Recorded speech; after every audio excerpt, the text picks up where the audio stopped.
Hi everyone, this is our channel Around My Story. Please like, share and subscribe.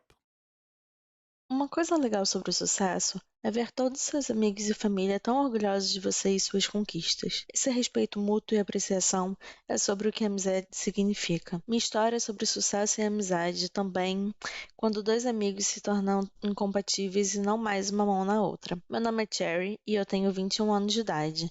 Eu tinha uma amiga que se chamava Margot. Ela não era apenas minha amiga, era minha melhor amiga, minha irmã. Ela significava o mundo para mim. Nós éramos parecidas em tantos jeitos, até mesmo em nossos hobbies e nossos sonhos. Depois da morte de meu pai, minha mãe e eu nos mudamos para a vizinhança de Margot, já que a mãe dela era a melhor amiga de minha mãe. Eu tinha apenas 3 anos nessa altura, então Margot e eu praticamente crescemos juntas. Na escola, nós partilhávamos das mesmas aulas, estudávamos juntas e até mesmo éramos parceiras de laboratório. Ela e eu sonhávamos em ser farmacêuticas. Eu tive muita dificuldade no ensino médio, mas consegui terminar com o suporte de Margot em seu encorajamento. Eu não tive muita liberdade e independência como ela tinha, porque minha mãe era super protetora. Foi nesse ponto que minha história realmente começa. Quando eu decidi começar a faculdade de farmácia, Margot me perguntou por que eu escolhi esse curso. E eu disse a ela que meu pai morreu de uma doença maléfica que não tinha cura. Então, era meu sonho achar a cura para essa doença e salvar vidas. Eu estudei muito e concluí com sucesso minha faculdade de farmácia. Margot estava muito feliz por mim e ela prometeu me manter focada na descoberta para a cura da doença fatal que meu pai teve que eu procurei tão apaixonadamente. Eu pedi a ela para estar ao meu lado o tempo todo e ela estava feliz de fazer isso. A faculdade de farmácia era internacional, fora do meu país. Eu seria independente e livre do controle excessivo da minha mãe. Francamente, eu busquei por isso. Margot e eu encontramos um lugar para ficar próximo à faculdade. Um jovem albergue ou um grupo de garotas de diferentes países. Diferente de mim, Margot teve a habilidade de fazer facilmente amizade com elas. Nossos estudos não eram fáceis no começo, mas nós trabalhamos muito. Eu estava tão animada em me aprofundar na minha pesquisa e em aprender o máximo que conseguisse. Eu perguntei aos instrutores e médicos constantemente para expandir o meu conhecimento. Esse era o meu conheço e Margot me acompanhou durante todo o tempo. Eventualmente, nós graduamos na faculdade e começamos a nossa carreira. Eu comecei em uma companhia farmacêutica enquanto ela começou em outra. Nós éramos agora, de algum jeito, competidoras. No preparo para minha pesquisa privada, eu aluguei um flat próximo à minha empresa. Margot fez o mesmo, próximo à empresa dela. Ela estava sempre me perguntando como minha pesquisa estava indo. Ela sabia que eu estava tentando desenvolver um antibiótico para curar a doença do meu pai, mas não era fácil, porque a imunidade do corpo humano atacava os antibióticos e destruía antes que pudesse destruir as células da doença. Eu tinha descoberto uma substância neutra que o sistema autoimune não iria atacar, então a droga poderia penetrar no corpo longe o suficiente para encontrar e destruir as células da doença via interações químicas. Minha primeira pesquisa foi rejeitada, mas eu continuei tentando, e em cada tentativa eu descobri algo novo. Durante esse tempo, Margot também estava ocupada com seu trabalho. Um dia, ela me ligou. Ela estava chorando porque havia sido demitida de seu trabalho. Eles a acusaram de ter roubado uma pesquisa importante. Eu lhe disse que ela era tão profissional no seu trabalho que ela não deveria ficar triste, que deveria tentar um emprego na minha empresa. Eu disse a ela que eu a recomendaria para o meu coordenador. Ela me abraçou e me agradeceu demais e falou: "Você é realmente a melhor amiga de sempre, Cherry." No dia seguinte, eu disse ao meu coordenador sobre Margot e lhe disse que ela estava à procura de um emprego e estava aguardando do lado de fora. Ele a entrevistou e lhe deu um trabalho. Eu estava tão feliz agora que ela e eu trabalhávamos na mesma empresa. Margot continuou perguntando sobre minha pesquisa. Eu dava ocasionais atualizações. Eu estava hesitante para lhe dizer muito, mas novamente, ela era minha melhor amiga, além de tudo, então eu a convidei para minha casa para falar sobre minha pesquisa. Margot não ficou tão feliz como eu achei que ela estaria em ouvir sobre o meu projeto, mas eu imaginei que fosse porque ela foi despedida recentemente. Minha pesquisa pessoal tomou meu tempo completamente. Era até mais importante que o meu trabalho. Um dia, quando apareci no trabalho, meu chefe falou que eles não precisavam mais de mim e eu estava livre para ir embora. Demitida. Eu estava chocada e perguntei por quê. Ele disse que eu estava gastando muito tempo em casa realizando a minha pesquisa e pouco tempo no trabalho. Disse que tinha enviado muitas cartas para minha casa dizendo que deveria voltar ao trabalho e eu não havia respondido a ele e que falhei para voltar ao trabalho. Ele disse que minha colega de casa, Margot, havia recebido as cartas no meu lugar e havia prometido entregá-las a mim. Eu estava em choque. Eu lhe disse que ela nunca havia dito nada. Voltando a casa, eu confrontei Margot e perguntei por que ela não me entregou as cartas do meu chefe, como ela havia prometido a ele que faria. Ela agiu com justificativa e disse que ela havia recebido as cartas, mas andava tão ocupada que ela colocou elas de lado e esqueceu das cartas. Eu a perdoei, mas senti que ela não estava sendo completamente honesta comigo. Eu apaguei tudo isso e disse a ela que ser demitida iria deixar meu tempo todo livre, então eu poderia dedicar mais tempo na minha pesquisa. Dias depois, Margot me ligou e me chamou para celebrar com ela, e eu perguntei qual ocasião era. Ela disse que teve uma promoção e ficou com o meu lugar de trabalho, meu emprego anterior. Eu estava feliz por ela, mas ao mesmo tempo senti que havia algo errado com essas circunstâncias que parecia estar crescendo. O tempo passou e meu experimento finalmente encontrou sucesso. Eu havia sucedido em encontrar um remédio que destruíra as células da doença. Eu estava na Lua. Meu pai estaria tão orgulhoso de mim.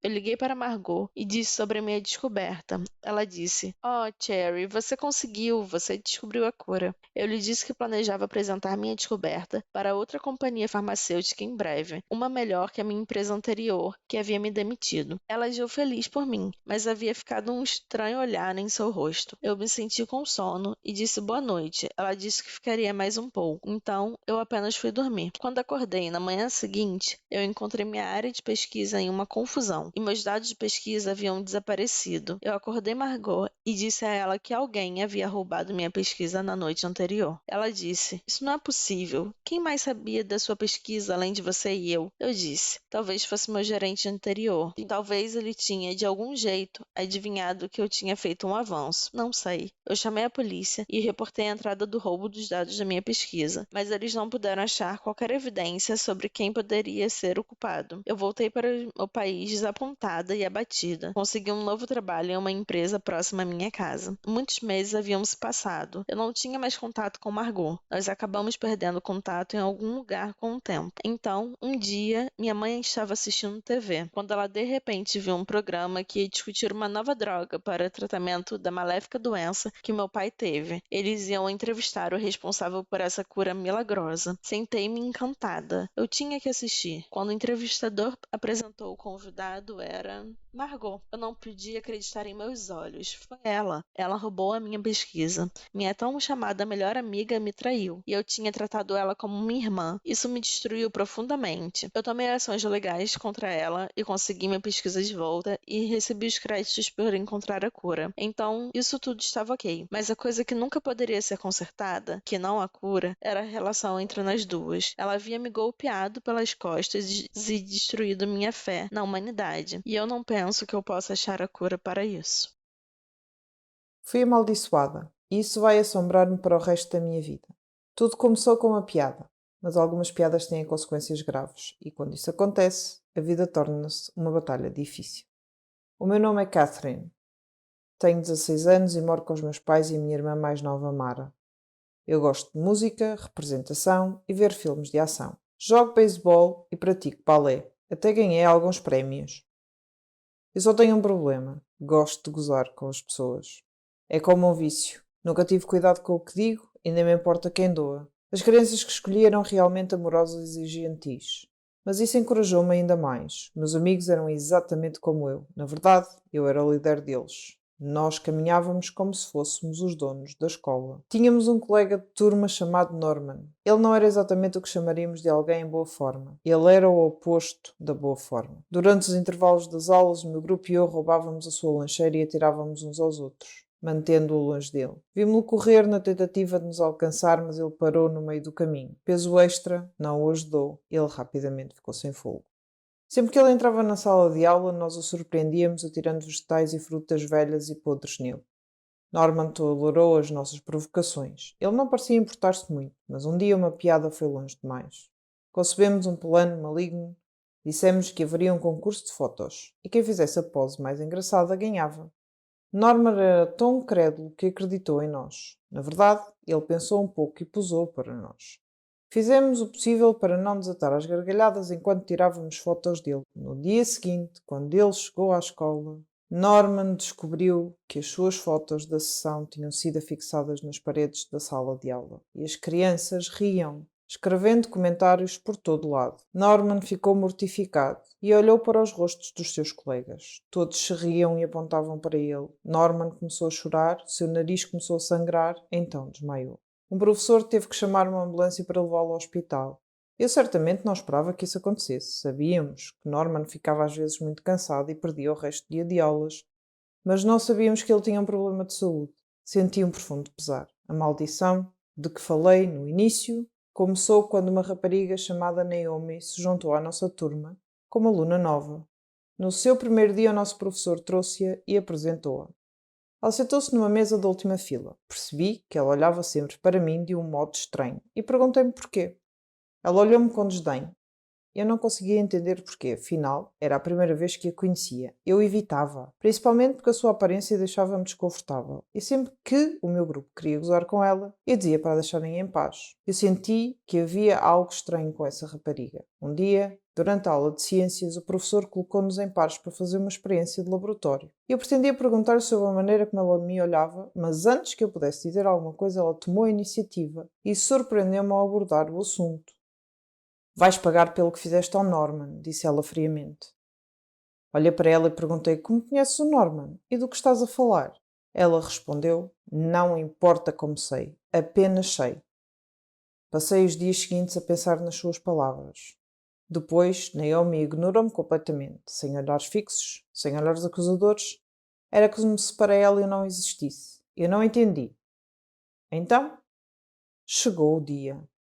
Tivemos um jogo de basquetebol. Era a decisão do campeonato. Mas eu ainda estava ocupada a pensar nas palavras de Naomi. Durante o jogo eu olho para Naomi e apanhei a olhar para mim, o que me distraiu. Um dos jogadores da outra equipa de repente esbarrou em mim, derrubando-me e fazendo-me cair mal sobre um dos joelhos. A dor que eu sentia. Tive que abandonar o jogo para ser levado ao hospital. No hospital, o médico disse que eu tinha uma ruptura de ligamentos no joelho e disse que eu precisaria de uma cirurgia e de muitos medicamentos. Depois de passar pelo bloco operatório, comecei a tomar os meus medicamentos. Isso fez-me ganhar peso, embora eu não comesse muito, apenas vegetais e fruta. Eu perguntei ao médico sobre o meu aumento de peso repentino. Ele disse-me que os medicamentos que eu estava a tomar afetavam o meu equilíbrio hormonal, o que raramente acontecia, mas que no meu caso estava a acontecer. Ele disse que eu teria de ou aguentar as dores ou lidar com o excesso de peso, porque tal não iria parar. Então aí está a malta. Esta é a maldição que Naomi lançou sobre mim. O preço que tive que pagar pelo que fiz a Norman. Eventualmente fiquei boa o suficiente para ir fazer os meus exames finais. Quando cheguei à escola, todos os meus amigos olharam para mim e começaram a rir. E eu agora era o seu alvo, a sua presa. Um deles disse, estás tão grande como um elefante. Retorqui, vou perder peso assim que parar de tomar os medicamentos. Mas ninguém ouvia. Agora estou a viver um pesadelo e gostaria de dizer a Norman que sinto muitíssimo por tudo o que lhe fiz.